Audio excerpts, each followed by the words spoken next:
तरह की फिल्मों ने मुझे बहुत ही जिसे जिसे कहें कि अभिभूत किया। जब मैं बड़ा हो रहा था, जब मैं पढ़ाई लिखाई कर रहा था बेतिया शहर में, जब मैं फिल्में देखने जाता था तो शत्रुघ्न सिन्हा जी की फिल्में, विनोद खन्ना जी की फिल्में, अमिताभ बच्चन जी की फिल्में, उन फिल्मों को देखता था तो वहाँ से जो है दिमाग में ये बात आई कि मैं अभिनेता बनूंगा।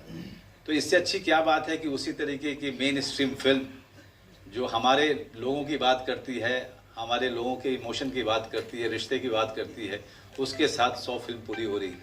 तो ये एक मेरे लिए बहुत बड़ा क्षण है, जहाँ पर मैंने सोचा ही नहीं था कि मैं 10 फिल्म कर पाऊँगा वो इस कठिन इंडस्ट्री में। आज देखते देखते जो है इतने साल गुजरे और 100 फिल्म 100 प्रोजेक्ट के मुकाम तक पहुँचा मैं। ऊपर वाले का आशीर्वाद रहा, दर्शक गण का प्यार रहा, और सबसे ज़रूरी बात है कि मीडिया ने हमेशा मेरा साथ दिया। और आप ये मत समझना कि आप हैं इसलिए मैं कह रहा हूँ, क्योंकि मीडिया ने मेरा साथ कभी नहीं छोड़ा। चाहे मैंने जैसी भी कला फिल्में की, middle of the road cinema किया, बहुत कम मैंने मेन स्ट्रीम फिल्में की, उसके बावजूद मीडिया ने मुझे अपने सर आँखों पे बिठा के रखा। तो आप सबके कारण भी बहुत सारी चीज़ें मुमकिन हुई। सर, मैं मीडिया में सौभाग्य की बात है और ये अचानक हुआ, क्योंकि हम लोग शूटिंग कर रहे थे। तब मेरे डायरेक्टर ने आके मुझे कहा था कि आपको पता है सर कि शायद भैया जी आपकी 100वां काम होगा। तो मुझे बहुत ही आश्चर्य हुआ, क्योंकि मैंने अपने काम को कभी गिना नहीं था। और उसने कहा कि अगर ऐसा होगा तो मैं #MB100 प्रचार में डलवाऊंगा मैं, और देसी सुपरस्टार डलवाऊंगा। तो ये सब मेरे डायरेक्टर की कारस्तानी है, इसका मुझसे कोई लेना देना नहीं है। लेकिन लोगों को बड़ा अच्छा लग रहा है, लोग मेरे इस उत्सव में शामिल हो रहे हैं, मीडिया शामिल हो रहा है। मैं देख रहा हूँ कि मेरे मीडिया के जितने भी बंधु हैं हर जगह के, और यहाँ पे जनता और जो दर्शक है, वो सबको ऐसा लग रहा है कि जैसे ये उनकी जीत है। तो मेरी सबसे बड़ी उपलब्धि ये है कि उनको मेरी जीत में अपनी जीत नज़र आ रही है। वो सबसे बड़ी बात है मेरे लिए। बाकी 100 काम करना और कोशिश ये करना कि हर काम पिछले से बेहतर हो, उसमें कई बार आप कुछ खराब भी कर जाते हैं, लेकिन ज़्यादातर काम जिसमें मुझे बहुत गर्व है कि ज़्यादातर काम जो मैंने किए वो कहानी प्रधान, चरित्र प्रधान फिल्में की मैंने। लेकिन अब भैया जी के लिए जब निर्देशक ने मुझे पूरी तरीके से आश्वस्त किया कि वो एक ऐसी फिल्म बनाएगा जिसमें इमोशन जो है, गांव का इमोशन, सौतेले भाई और सौतेले भाइयों के प्रेम का इमोशन, और सौतेली माँ और सौतेले बेटे के बीच उनका जो इमोशन होता है, उसको आगे लेकर के आए। क्योंकि हमेशा हम जब सौतेले की बात करते हैं तो ऐसा लगता है, क्योंकि जिस तरह से फिल्मों में और कहानियों में दिखाया जाता रहा है कि उसमें सब कुछ बुरा ही होता है। लेकिन जो बिहार से है या MP से है या UP से है, राजस्थान से और उनके गाँव से है, उनको ये भी पता होगा कि सौतेले माँ जो है अपनी माँ के बराबर होती है, सौतेला भाई अपना भाई होता है और उतना ही प्रेम होता है। ये भी मैंने देखा है अब जब मैं बड़ा हो रहा था इस धरती पर। उस इमोशन को हम लोग आगे लेकर के आए हैं और उसको एक मेन स्ट्रीम फॉर्मेट में इसको हम दिखाने की कोशिश कर रहे हैं। तो सबसे बड़ा इसमें जो है वो प्रेम का इमोशन है, और उस प्रेम को खोने का इमोशन है, जो सबके सामने बड़े पर्दे पर कल से दिखने वाला है, 24 मई से। बहुत अच्छा, मैं जानता था कि कोई ना कोई तो पूछेगा ही, मतलब ये सवाल भी जो है ये घिस चुका है। पहली बात तो ये कि मैं आप लोगों से दरख्वास्त करूंगा, ये हिंदी फिल्म इंडस्ट्री है, हिंदी फिल्म इंडस्ट्री बुलाएंगे तो बड़ा सम्मान आप हमें देंगे। और मैं हर जगह बोल रहा हूँ, हर जगह, ये बड़ा अपमानजनक शब्द है, लेकिन मैं जानता हूँ कि आप जानबूझ के नहीं कर रहे, क्योंकि ये चलन हो गया है तो सब लोग उस तरह से बातें करते हैं। दूसरी बात, आपको ये समझना पड़ेगा कि जब आप पीछे मुड़ के देखेंगे मेरी फिल्मों को, तो मेरी फिल्में जो मैंने की है, चाहे वो अलीगढ़ हो, चाहे वो राजनीति हो, चाहे वो पिंजर हो, चाहे सत्या हो, चाहे शूल हो, कौन हो, ये सारी फिल्में जो परिवार के लोग हैं या हमारी उम्र के जो लोग थे, वो लोग नहीं छुएंगे कभी। क्योंकि ये जो फिल्में हैं आपको एक कलाकार के रूप में स्थापित करती हैं, एक स्टार के रूप में स्थापित नहीं करती हैं। तो मैंने उन फिल्मों को चुना तो वहां पर मुझे कंपटीशन वहां से नहीं था। अगर कंपटीशन था भी तो मेरे सरीखे कलाकारों से था, और उनके साथ कंपटीशन में मुझे बड़ा मजा आता था, क्योंकि वो बड़े कमाल के कलाकार, चाहे के मेनन हो, चाहे नवाज हो, चाहे इरफान हो, तो हम लोग एक दूसरे के साथ उठते बैठने वाले लोग, एक दूसरे से सीखने वाले लोग थे। तो ये बिल्कुल अलग राह थी जो मैंने ली थी। तो इसलिए मेरे रास्ते में वो जो कठिनाई की बात आप कर रहे हैं, वो मेरे रास्ते में नहीं आया, क्योंकि मेरा रास्ता अलग था। और उस रास्ते पे चलते चलते मैंने बहुत सारी फिल्में की, एक अभिनेता के तौर पे एक नाम कमाया, एक सम्मान कमाया उससे। लेकिन जहां तक आपकी बात है, जो आप पूछ रहे हैं, देखिए, एक बिजनेसमैन का बेटा ना अपने पुराने मैनेजर को भी अपने गल्ले पे नहीं बैठने देगा। वो अपने जो बेटा बड़ा होगा तो उससे मैनेजमेंट करा करके उसको बना बनाया बिजनेस देता है।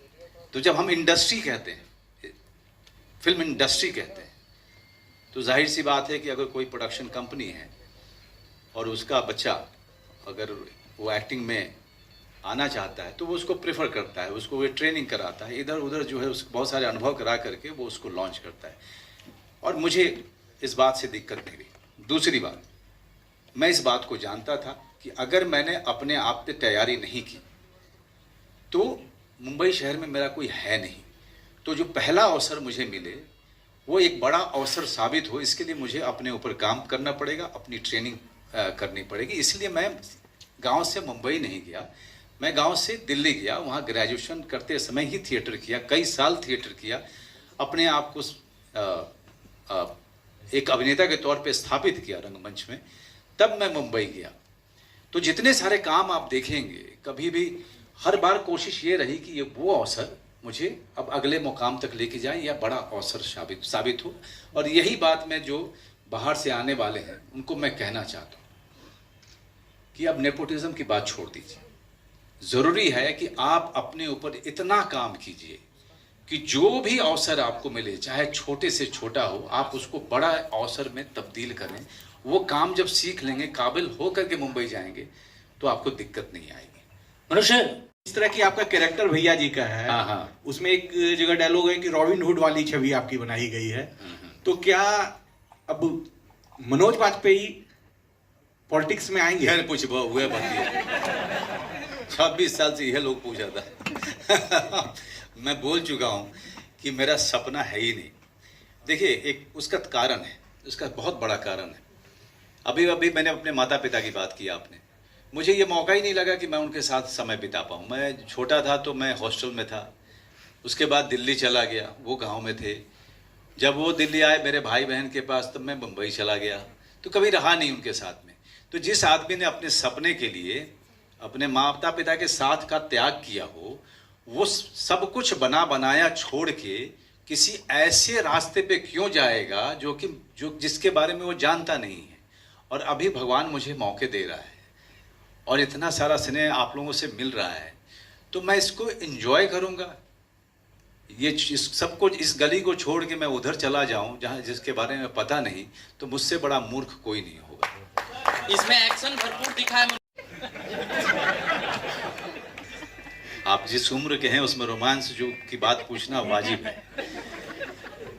देखिए, भैया जी जो हैं वो अपने पिता को उन्होंने वादा किया था कि जब तक अपनी जिम्मेदारी नहीं निभाएंगे तब तक वो जो है अपने स्वार्थ के बारे में नहीं सोचेंगे। जब फिल्म शुरू होती है तो भैया जी की शादी की तैयारी चल रही है, बेचारे मतलब शादी की उम्र भी निकल गई है, अब बेचारे को शादी करने का मौका लग रहा है, क्योंकि कहीं ना कहीं जिम्मेदारी पूरी हो रही है। सर इधर एक सवाल उसमें है। गाना भी है, इधर एक सवाल है सर, गाना भी है सर इधर मनोज जी एक बड़े संगीत वगैरह के साथ में उनके पूरे शादी की धूमधाम, और जिस लड़की से हो रही है वो भी कई साल से उनका इंतज़ार कर रही थी कि कब ये जिम्मेदारी से अपने मुक्त हों, जब शादी होगी अपना जीवन चलेगा, तो उतना रोमांस होगा, है ना? आप पूछिए।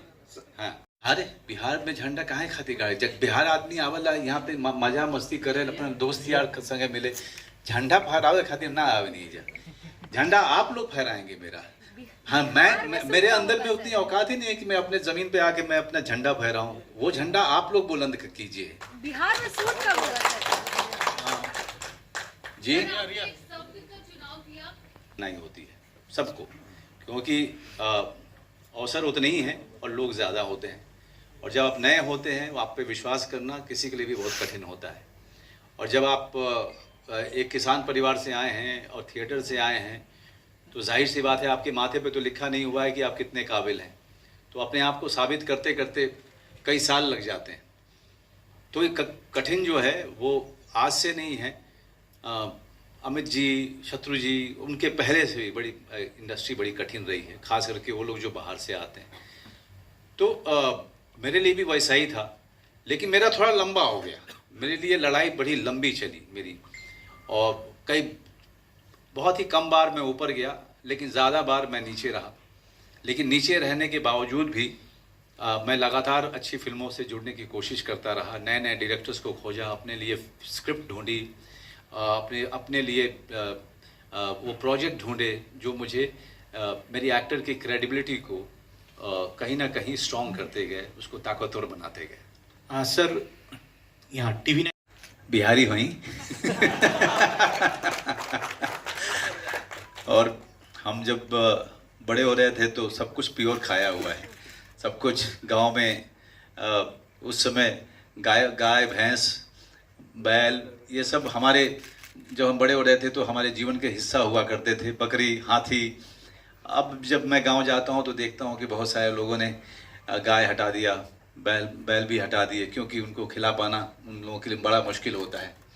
उसको भूसा वगैरह उसको देना, चारा देना भी उनको काफ़ी महंगा पड़ता है।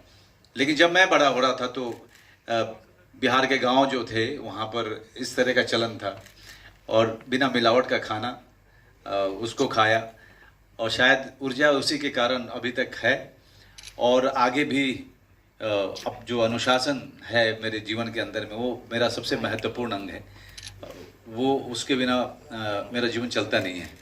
तो एक अनुशासन है, खान पान में जो है एक कंट्रोल है। उसके कारण ये सारे जो स्टंट हैं, मैंने अपने जो एस विजयन हैं, बहुत ही लेजेंडरी तमिलनाडु के एक्शन डायरेक्टर हैं, उन्होंने सारे बड़े स्टार्स के साथ ही हिंदुस्तान के सबके साथ काम किया है, चाहे नॉर्थ का हो चाहे साउथ का हो। उनको मैंने कहा कि सर अब मैं अपने 20 में और 30 में तो हूँ नहीं सर, ये देख लीजिएगा मुझे। तो उन्होंने कहा सर मैं तो 72 साल का हूँ, मैं आपको क्या देखूंगा, आपको सब कुछ खुद ही करना पड़ेगा। तो वो जो है बख्शने वाले थे मुझे। लेकिन हर दिन जो है हनुमान चालीसा पढ़ के जाता था कि हे भगवान आज के दिन जो है रक्षा कर लेना मेरी। करते करते जो 19 दिन 20 दिन का जो सफ़र था एक्शन का, वो एक एक चीज़ मैंने किया है। मैं कह सकता हूँ कि शायद आप 95% कह रही थी, मुझे लगता है कि मैंने 98% खुद किया हुआ है। थोड़ी जबरदस्त तालियां लिखी जा रही थी तो उसमें भैया जी का काफ़ी जिक्र हो रहा था, तो हमारे डायरेक्टर ने सोचा कि फिल्म का नाम भैया जी ही रखेंगे, क्योंकि फिल्म उस किरदार के इर्द गिर्द उसी की यात्रा पे फिल्म चलती है। तो वो चरित्र जो है इस फिल्म की रीढ़ है, तो इसलिए उन्होंने सोचा कि इस फिल्म का नाम भैया जी रहेगा। अब प्रेम, परिवार से प्रेम, परिवार ही सब कुछ, ये सबसे बड़ा संदेश है। सर बीके फिल्म से आरजे चोखा बात कर रहे थे सर। एक निवेदन होला जितने भी लोग, क्योंकि जब कहानी कहते हैं तो बहुत सारी चीज़ें जो है काल्पनिक भी होती हैं। और छत्तीसगढ़ के हैं राइटर जो डेनमार्क में ज़्यादातर समय बिताते हैं, अब मुंबई आते हैं जब उनको काम मिलता है, तो दीपक किंगरानी। और सही करना ही क्यों है कि बहुत सारी चीज़ें काल्पनिक हैं, तो ये जगह भी थोड़ा काल्पनिक रहे तो ज़्यादा अच्छा है। सर बीके फिल्म से आरजे सब में 2 से 3 महीना ते जाला। जब भैया जी होते रहे तो हमरा के राइटर और डायरेक्टर बार बार ये लोग हमरा के शामिल करते रहे लोग अपना पूरा राइटिंग में, हमरा के सुनावत रहे लोग, हमारा राय लेते रहे लोग। तो वो तैयारी में ही बहुत सारा हमनी के हमरा और के जो सजेशन रहे, जो राय विचार रहे, सब लोग रखलस, वह तैयारी में हमार बहुत सारा तैयारी हो गई रहे। और जहाँ तक बात है जो कपड़े का और उसका इमेजिनेशन कि कुछ कपड़ा हो जो उधर से मिलता जुलता हो हमारे गांव देहात में जैसे लोग पहनते हों। तो उसके लिए जो हरिपाल हैं, जो कॉस्ट्यूम डिज़ाइनर हमारे, वो उन्होंने एक डिज़ाइन किया, जो बहुत ही काबिल कॉस्ट्यूम डिज़ाइनर हैं, जो वहाँ के हमारे सारे देहात के कपड़ों से मिलता जुलता कपड़ा उसको इमेजिन किया, उसको पेपर पे ड्रॉ किया। और तो जो हमारी जो पूरी की पूरी प्रक्रिया होती है, चाहे वो राइटिंग का हो, चाहे वो कॉस्ट्यूम का हो, चाहे वो स्क्रिप्ट को लगातार पढ़ने का हो, फिर उसके कई सारे जो आयाम हैं उस पर काम करने का हो, तो समय लग जाता है हर चीज़ को वहाँ तक लेके आते आते। एक्शन हमने लार्जर देन लाइफ रखा है, लेकिन सारे सीन्स बहुत ही रियलिस्टिक तरीके से हमने रखने की कोशिश की है। एक्शन में भी कोशिश किया है कि कैरेक्टर को ना छोड़ा जाए, नहीं तो एक्शन हमेशा आइटम लगना शुरू हो जाता है। तो कोशिश ये की है कि एक्शन के समय में भी भैया जी ही लगे, वो बहुत बड़ी कोशिश है। हेलो, मैं अनुभव क्या करूँगा। सबसे पहले आपका धन्यवाद इतनी कमाल का गर्मजोशी से स्वागत करने के लिए, और हमारे पूरे भैया जी की टीम का स्वागत करने के लिए बहुत बहुत धन्यवाद। और हमारे सारे मीडिया के बंधु जो यहाँ पर आए हुए हैं, आप सभी को भी बहुत बहुत धन्यवाद कि आपने अपना समय निकाला ताकि आप हमारे फिल्म को कवर कर सकें। ये हमारे लिए सौभाग्य की बात है। जहाँ तक बात है बिहार आना और कैसा अनुभव होना, मैं साल में 1 या 2 बार तो ज़रूर ही आता हूँ। पटना में एक दिन ज़रूर रुकता हूँ, तो क्योंकि मेरे बहुत सारे दोस्त यहाँ पर हैं। फिर यहाँ से मैं अपने गांव जाता हूँ और ज़्यादातर समय अपने गांव में रहता हूँ। मेरा घर है, मेरा परिवार है। घर और परिवार पर आकर तो सबको अच्छा लगता है, लेकिन हाँ 1-2 साल से थोड़ा सा अजीब लगता है, क्योंकि अब जब आता हूँ तो जिसे कहें कि माता पिता की कमी खलती है। या दैट्स इट। एक बार थोड़ी